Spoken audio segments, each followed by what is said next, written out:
எடப்பாடி வந்து என்னைக்குமே பாஜக கூட்டணியை விரும்பினதே கிடையாது. எடப்பாடி அவர் மனசில் நினைச்சதெல்லாம் வந்து விஜய் கூட்டணி தான். ரைட்டா?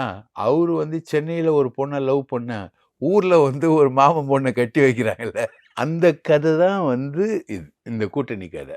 எடப்பாடிக்கு அதில் சம்மந்தமே கிடையாது. அருக்காணிய கல்யாணம் பண்ண கமலஹாசன் மாதிரி இருக்காரு. இப்போ பாஜக வந்து எம் புருஷன் தான் எனக்கு மட்டும்தான் பாட்டு பாட்டுன்னு இருக்கோன்னு வச்சுக்கோங்களேன்.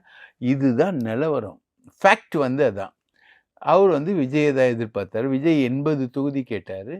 80 தொகுதி கொடுக்க முடியாது. ஒரு 40-30 தொகுதி வரைக்கும் எடப்பாடி இறங்கி வந்தார்.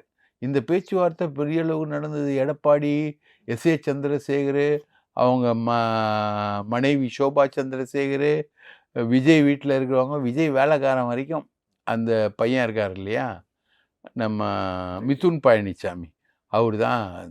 இதை பார்த்து தான் பிஜேபி